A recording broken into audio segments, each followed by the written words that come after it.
Welcome to the podcast, Working Drummer. Dynamic interviews that tell you everything you need to know about being a professional drummer and a few things you may not want to know. Produced by Mike Jackson and hosted by myself, Matthew Krause. What was great about Buck is he forged everything into his own sound.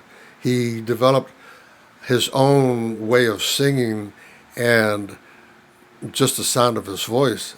He sounded like no one else. And do you think that helped define the Bakersfield sound? Well, in my opinion, my humble opinion, Buck Owens is the Bakersfield sound. Right. Without Buck Owens, even though Merle Haggard was yet to come, what defined the Bakersfield sound for me was the sound of the guitars, the high harmony of Don Rich with Buck, and those songs, you know, that shuffle pattern that all of Buck's drummers before me played, you know, that defined the Bakersfield sound. Yeah. Once you heard that twangy, bright Telecaster sound and those high harmonies, man, it's like there's nothing else in the world like it, you know. And mind you, there were a lot of people that had been in Bakersfield that were already recording, had solo singing careers before Buck did, and they made records. Their sound did not compare to Buck's. Buck's was the individual sound that I think became the definitive, okay? Yeah. And mind you, there were a lot of other people out there before Buck and after, but really there's really only one champion of that story, is Buck Owens. You know, you take Buck Owens out of the equation and there's no sound. Right. And what are we talking about? Sound. Yeah. You know, there's more than just the sound of his voice. You see, he was a guitar player to begin with, before he sang, and that's the way he played. Okay. I'm a year away from being 70 years old. Okay, so this was when I was 17. Right. Okay, I lived that era, the 60s. Sure. And a lot of different ways, not just in country music. But being involved in country music with Buck Owens, I think was the best thing, even though it wasn't what I wanted at the time, it was the best thing that could have happened to me because musically, it really opened my mind up to all music in general. Nice. And I learned to appreciate, even though I might not like certain things, not to be so snobby. I was definitely a jazz snob, and a lot of us that were into jazz were, because back then, 1963, we considered it, next to classical music, the superior music, and superior in the sense of what it took to develop to be able to play that music to begin with. And that's a common thing, I think, among jazz players, that when I was growing up, that was the same mentality. But you see, it's no longer, it's changed. The influence of jazz and everything else has trickled into everything. And so where at one time you had the Ventures as the premier rock and roll band, you know,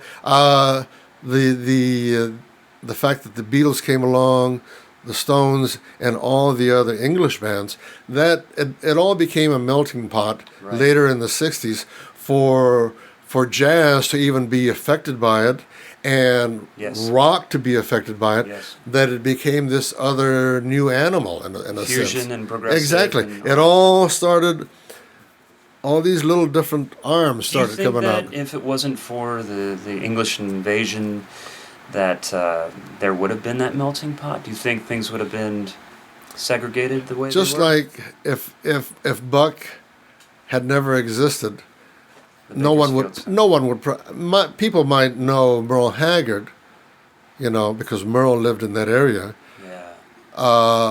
But if Buck had never existed, I doubt that there would have been what would have been known as a Bakersfield sound. Okay, that's strictly a Buck. Now, it could have been something else, a Merle Haggard sound, or that someone would have come up with something, you know, because Haggard was so great. It's amazing, even to me, because I remember him and what he was like. Nothing bad, but just he was just a very inward, very shy, quiet guy. When I was around him, I even got to room with him once or twice. I think when we were out on the road. Okay. This before he got his own band, and so you guys were backing him up. Yeah, we backed him up. Okay. But he was just a very great guy, but just very quieter than me. I'm not quiet now, but back then I was just very introverted, very shy, and he was, of the same line, Same line. It's amazing that out of that, look at what it blossomed out into, Right. I mean, he's just an amazing person. Everything related to music, Awesome. I can't find the words to describe just That's awesome. what he means to me, Yeah. But that's another story. But how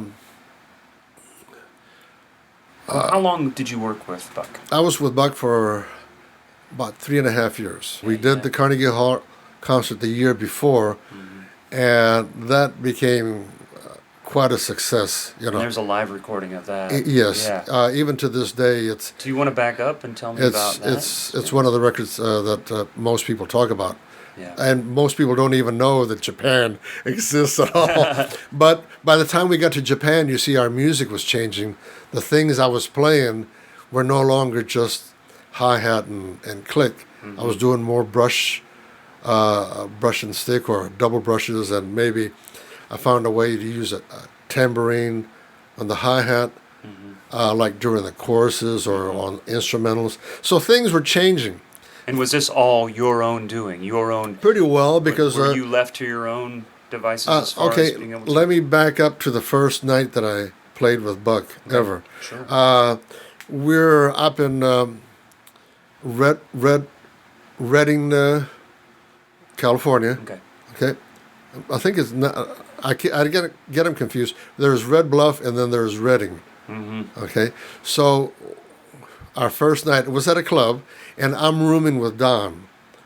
Okay. And so we're getting our uniforms on, our suits, and mine did not fit. My pants were like high water, and I really always hated that.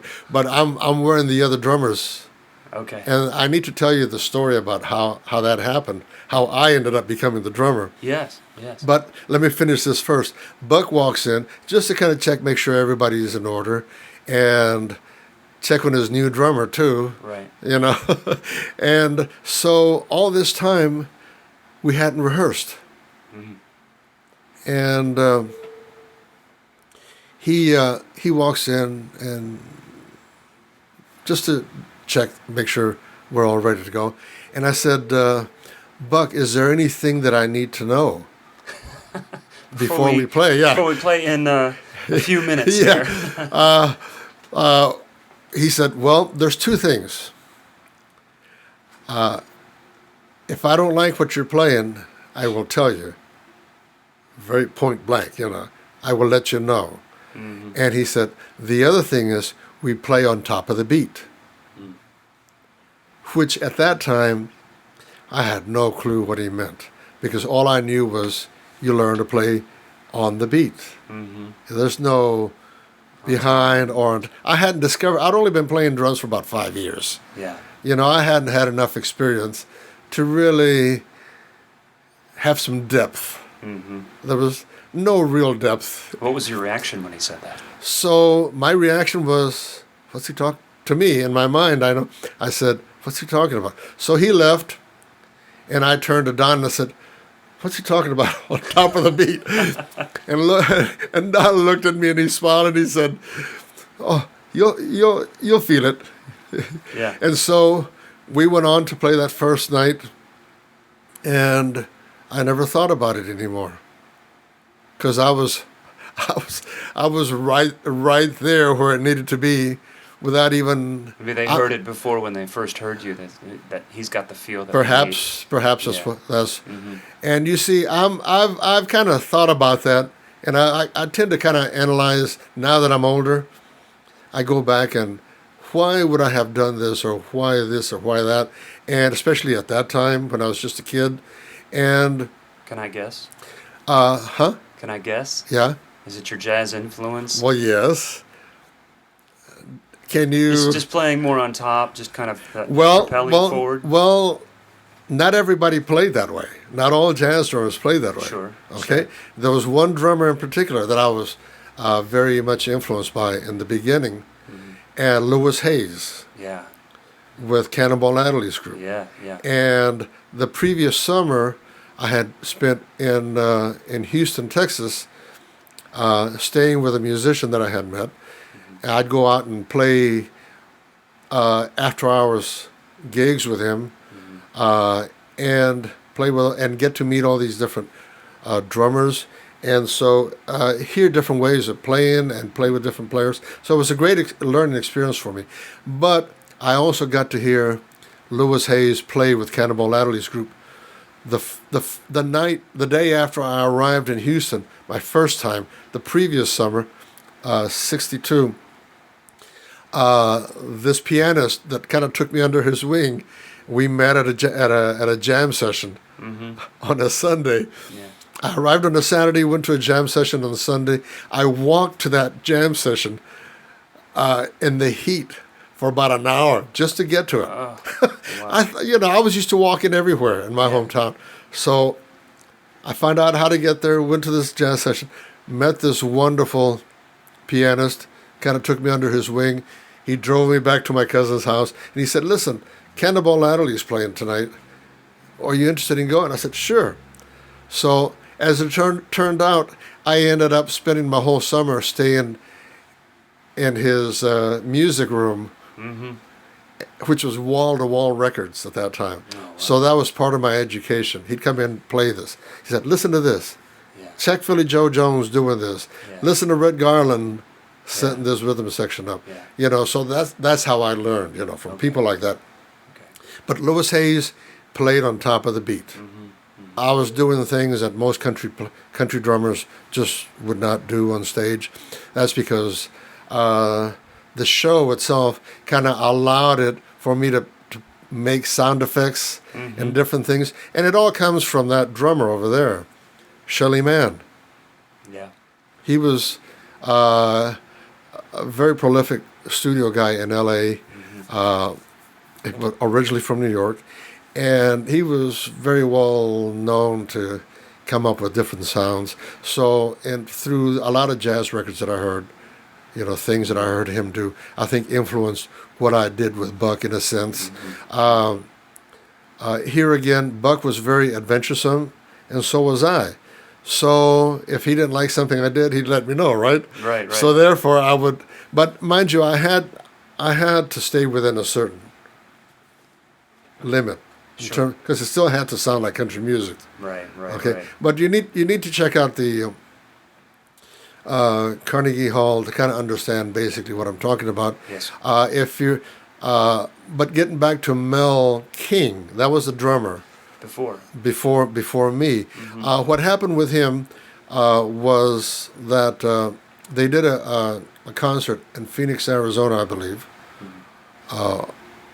and he apparently Mel had like a somewhat mental disorder, and he at this particular time became annoyed. It could have been something that was building up, but at the performance, he decided he would set up his drums up in front of the amps, up where Buck was, instead of behind the amps, like the drums were normally set up.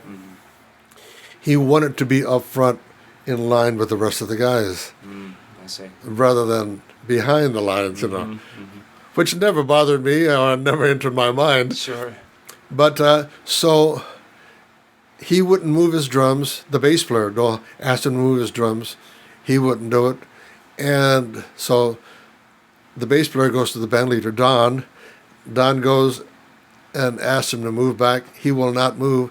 So the only thing Don could do is go to Buck. And Buck was this tall guy, taller than me, and also strong as a bull. Wow. He comes back, picks up the set of drums, throws them off stage without saying anything. Wow. Now, I've never heard about what happened the rest of the night in terms of, they might have gotten into a squabble, almost a fight, I would think. Buck would have floored him in a second. Yeah. But I don't know who played drums, or if maybe they did the show without drums that night. Interesting. It's funny, I never found out. But that was the end of Mel King. And I'm thinking it happened in January, because I got the call for the job the last week of January. I joined the band the first week of February, I believe. But when they saw you before in Corpus Christi, they might have been anticipating. I don't know. Leading up to this. I have no idea. Sure. Don did not say anything to me other than just hello, nice to meet you. Even though he had heard me the night before. Yeah. Buck had never seen me before. Yeah. So Dole Holly, the bass player who had been there, he's the only one. And I don't know if Don said to him, hey, go get his... I have no idea. And it doesn't matter, you know. But the main thing is I got there. You got there. Without really wanting to be there, you know. But it was just one of those things. Right place at the right time, you know. Shortly after joining the band, we made this trip to New York City to do the Jimmy Dean show, which I have a copy of. Oh, cool. So I get to see myself when I was 17. But so we started in Western Canada, worked our way across the country, and went down to New York. I've always been a Tony Williams fan.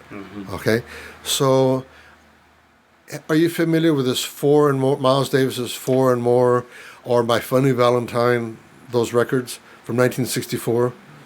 Roughly, I know Okay. a lot of the songs off them, but I don't own those records. All the early Tony isms that licks that drummers learned to play, that wanted to play like Tony, came basically from that period.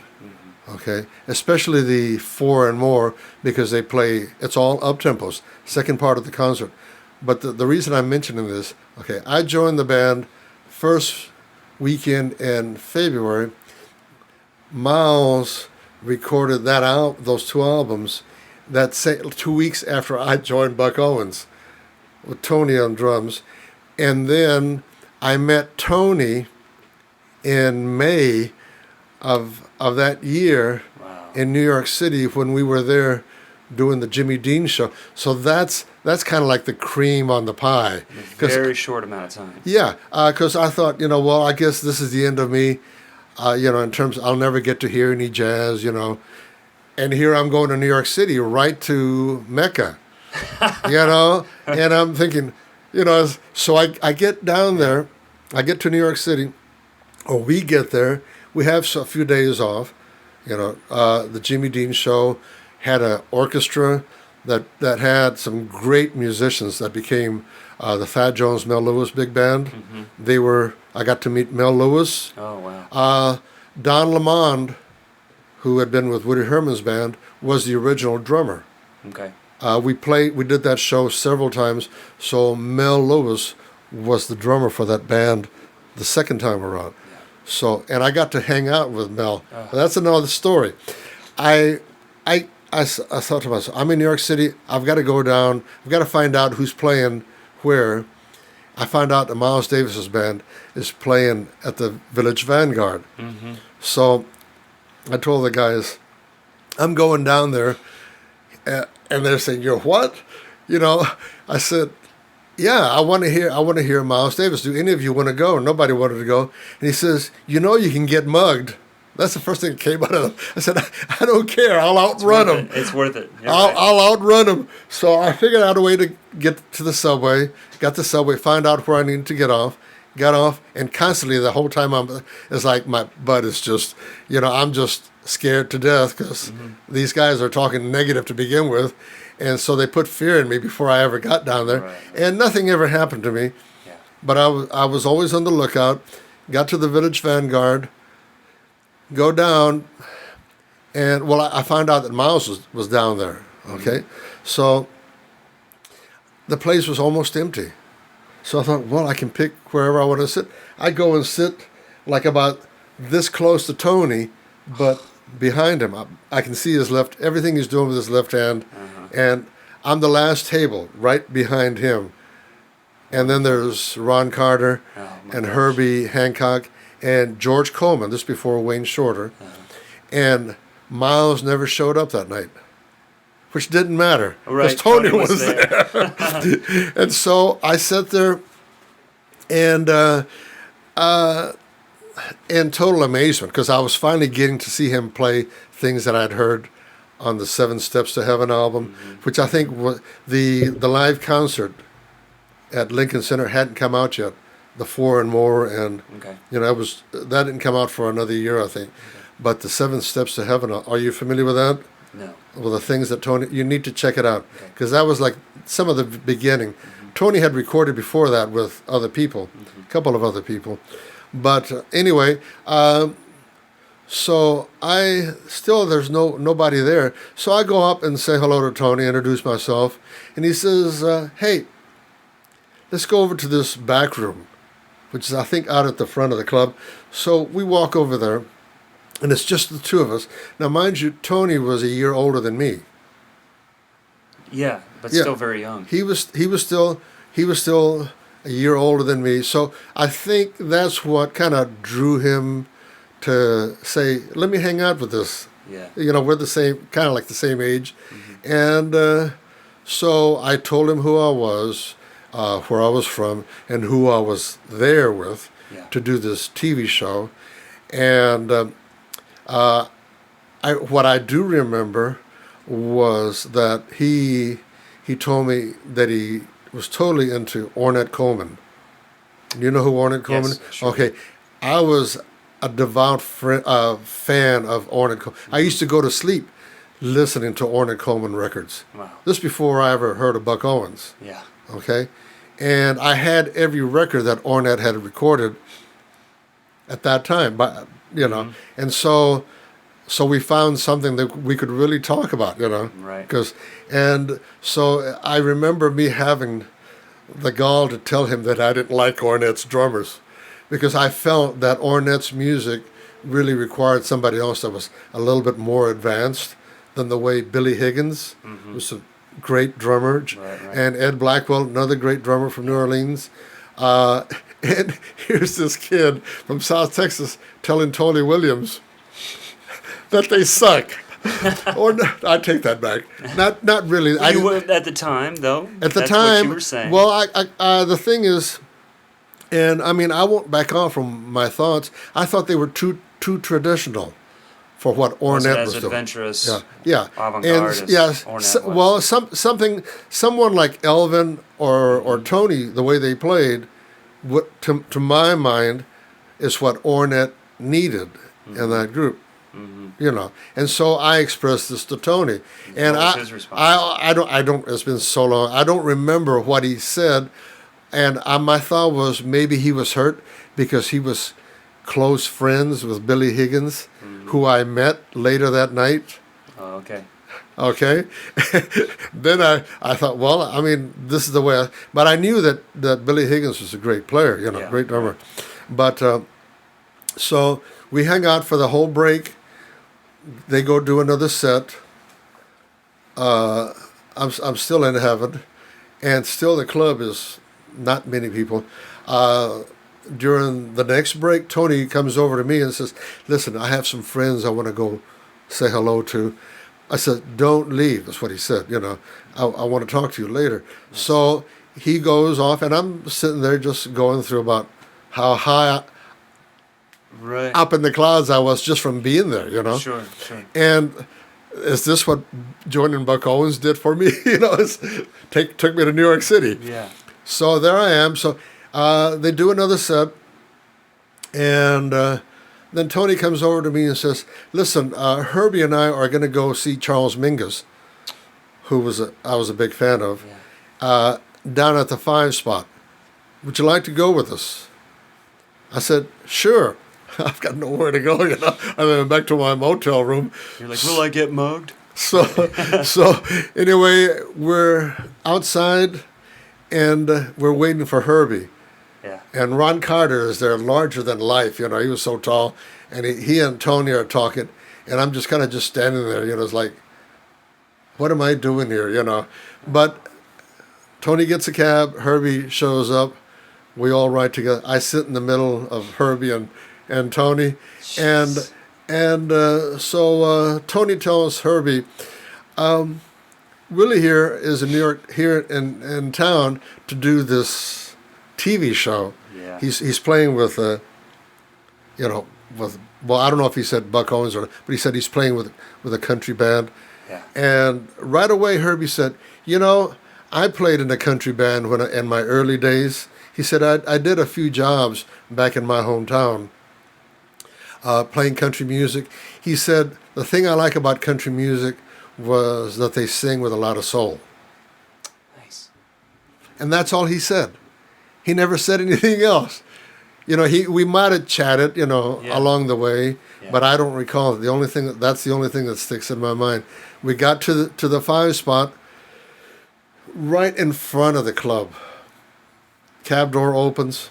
We're getting out, and the band was on a break, and they're all standing outside. And I'm seeing faces I see Charles Mingus. I recognize Danny Richmond. I recognize Buckaroos because I had some of his records. A tenor player. I don't know if you ever heard of. He was from Texas originally. Okay.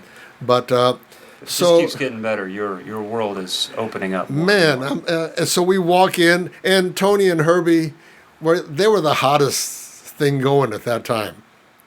And I'm walking with these two guys, and right now I'm thinking, I wonder what all these they were all black musicians, what they thought about who this kid walking with Tony, who's that character, because they'd never seen me before and they never saw me again, Yeah. So we walk into the club. Herbie heads off. I never saw him again. And Tony says, let's sit over here at the bar. And there was a trio playing. Stu Martin, great jazz drummer that was on Quincy Jones's early big band records. Right. Okay. He was a studio player in New York at that time. He was playing the trio. David Eisenson, a classically trained acoustic bass player, who later went on to play. Actually, there's a picture that I have of Ornette that I took right here. I took this at Shelley's Manhole. That's Ornette, and that's David Eisenson there. Okay. Okay. And the pianist, I don't recall who he was. So the first thing Tony says to me after we've been there, after we get a drink, a Coke and whatever, we're sitting there, and he turns around to me. I was over here, and he was like over where you're at, and he was kind of looking at the band. He kind of leans over to me and says, "You want to sit in with this band?" I know he was curious as to what I sounded like. Yeah. Like after the big talk I had about that Ornette needed new drummers. Oh no. I'm sure he probably thought, "Gee, I'm really curious. I want to hear this guy to see because he's got all these different ideas, Mm-hmm. So I'm sure that's why he invited me to sit in, but I immediately declined. There was no way. I knew it, but I wasn't at that level, So Tony said, "Well, okay, I feel like playing." So he said, "Come on." So we walk around through the club, around the back. There was a curtain behind where the trio was, and there was a space there as wide as this room that you could just hang out at before you go on to play. So he reached in back there, talked to Stu, and they switched places. And Tony, In the middle of the set? and he finished the set. Wow. And, they all knew who Tony was and that he was the hottest thing happening as a drummer at that. So he could do that. Yeah. Okay. Yeah. So that happened. And Tony, in the meantime, is introducing me. He was very overly nice to me because he didn't ignore me. Mm-hmm. He always made it a point to introduce me to whoever he was talking to, which I thought was just totally amazing. Charles Mingus came on, and who's in the band but Eric Dolphy, you know who? Yeah. Okay, phenomenal alto player, bass clarinet, and flute. He died a year later in Europe, but all the classic band from that time was there. So I was like in jazz heaven because, I mean, I just went out front. Tony went off to do whatever he did, and I just sit there listening to Mingus's band for that set. So at the end of this, we're talking about it's already like around 4:00 in the morning. Okay, Right. Things ended around 5. So Tony says, "Come on, we're all getting a cab. We're making sure you get back to your hotel, and we're going on up to Harlem, where they lived." Mm-hmm. So we get in the cab, and here Billy Higgins gets in, and I'm thinking, and Billy just all smiles, and Tony says, "This is, Willie Cantu. He's here playing country music on a TV show." Like you. No, not that I didn't like him. Right. I just felt that Ornette needed a more, what I would call more advanced drummer, because really, if you're familiar, Billy pretty well played the same way his whole musical recorded career. You can listen to the very early Ornette recordings till the time that he died, and he pretty well played the same way. He was mainly a time player. Yeah. Great time feel. And I wonder if Ornette desired that just as a foundation. Exactly. I know. I didn't. That did not enter my mind till years later, till I matured and realized probably what was happening. Mm-hmm. Plus, there were no other drummers around other than Elvin just came on the scene in 1957. He still hadn't broken through and make his mark with Coltrane till 1960. So he was kind of like not really in the picture, so to speak. Yeah. And Tony didn't join Miles Davis till like 62, 63. Okay. When he and so, that was before. I mean, they came later. They didn't figure into Ornette's. There weren't that many drummers around with that open concept of playing time, okay, and playing with a group. Maybe Ornette needed a bodyguard too. All the people that wanted to beat him up because of the sounds that he was making. I loved him. Yeah. I never found anything. Many people did. I never found anything weird. He was easier to listen to than Charlie Parker and Dizzy Gillespie. At that point, okay? So, anyway, Billy looks at me and he says, "Country music, huh?" And he just smiled, he shook my hand, and that was it. And the conversation led on to whatever. Maybe I was talking about being on the show or whatever, this or that. But time went by so quick. I was at Lowe's Midtown Motor Inn. I got off. Tony gave me his phone number, address, and he said, "Call me next time." And I still have it somewhere in one of my little notepads, the little spirally notepads. Yeah. I used to carry those around me all the time to write. So I still have his name and number from then. It's amazing. Probably somewhere in a box. Somewhere. Yeah. Jeez. So the next time I went to New York City, I called him up.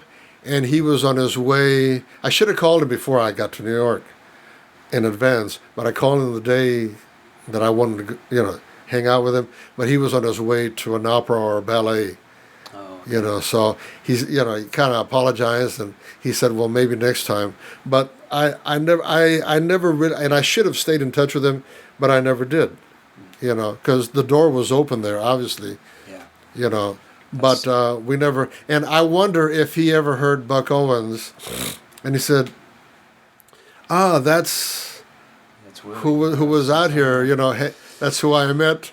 You never know. You never know. So, but anyway, that's my Tony Williams. I love that story. It's like, how lucky can you get?